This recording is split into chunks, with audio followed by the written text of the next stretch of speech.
Well, Leona, you want me to take down my videos? Hell no.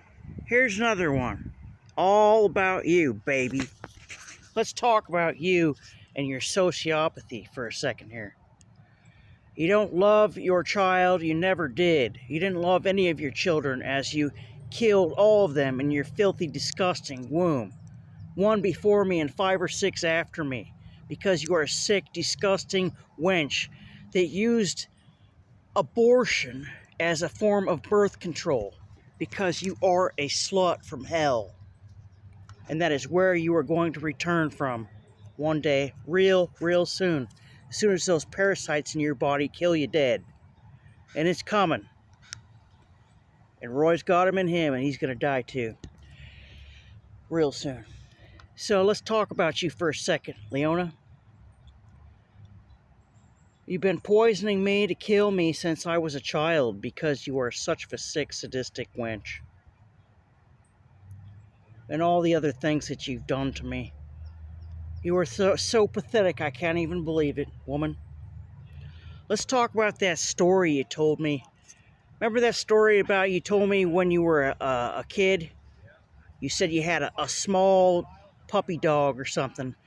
And you and your friends were throwing it way back and forth to each other. And there was a hard ground underneath you. And you were laughing and smiling when you were telling me this story. Oh, we were throwing the puppy and we were catching it and throwing it back and forth. I said, what happened? One of us dropped the dog and it fell. Oh, well, what happened to the dog? Oh, well, it probably died or something. And you were smiling and laughing when you told me this. You know why? Because you are sick. You are a sociopath. And you are sick. And Dad, let's talk about you for a second, you sociopath. You want to talk about what you wanted to talk to me about? Oh yeah, you put Alka-Seltzer in marshmallows and give them to the seagulls, and they explode in the air, and it's fun to watch. Oh yeah, because you're a sadistic bastard. My mother said that you and her would go drink beer and sit next to the freeway in the car and drink beer and watch the freeway and wait for car accidents. Because you're sick. What about that time that we were driving down the road? Of course you were drinking and drunk. And here was a big, huge possum in the road. And you pulled over, and we both got out of the car. You grabbed a baseball bat out of the back of the car. And we're going up and down the side of the road trying to find it. Where is it? Where is it? Do you see it? Is it over there? Well, guess what, Daddy? I was over there. The possum was in front of me, and I was watching him. He was a great big possum, too. He turned around, and he looked at me. And I go, no, Dad, he's not down here. And he looked at me for a little bit longer, and then he turned and slowly went into the woods. I wasn't going to let you beat that poor animal just because you're a sick bastard. And you are sick. Poisoning me and every one of your siblings. All 9 of you. No one's on my side. Nobody believes me that you molested me. Nobody even believes that you put your dick into my 12-year-old girlfriend. Oh, it was an accident? What is your comeback for that, dude? How do you explain that? And the FBI was watching. They had cameras up in your house, in your apartment above the Horseshoe Tavern. They were watching when you took me from that kegger party at Dina's house and carried me over your back to your apartment, where you followed me room from room trying to rape me. Over and over, you wouldn't let me go. One time I went and hid in the closet. One time I went on the couch. One time I went in the other room. And I kept on going back and forth and back and forth. And you kept on trying to have sex with me. You know why? Because you are a sick asshole. And you are a liar. You want to know something, Dad?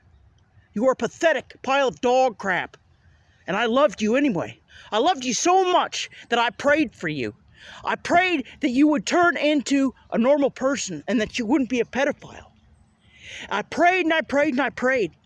So when my cousin Danny came, when I was in high school, and gave me your phone number and said, oh, your dad wants to talk to you. He wants you to come see him. I thought, oh my God, this is it. Maybe my dad's normal again. My dad can be a dad. Maybe he loves me. Maybe God changed him. And that's what I thought. I thought maybe God had done some miracle work and changed you into a normal person. That's why I went up there to Tacoma, where you poisoned me in that sickening, disgusting, filthy, hybrid scabies apartments you had. And you poisoned the pizza that I ordered. And even then, you were trying to touch me and have sex with me. You are so sick. You're a sociopath, and you are sick. I hear there's some sociopaths that are capable of love, but you and Leona are not one of them. And I wouldn't expect anything else from some pathetic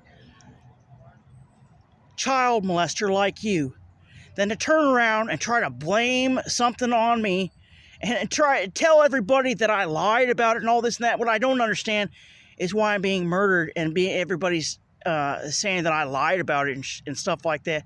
Nobody ever believed me. And you know what? This is for you. This is for the Conyers family who poisoned me at the subway in Mill Creek, where y'all worked,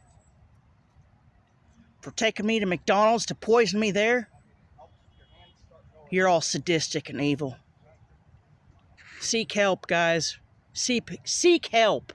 You all need so much help, so much therapy. The river of denial runs deep for the Conyers family. Oh yeah, it does. And for the Sliger family, and for every other family that's involved with me.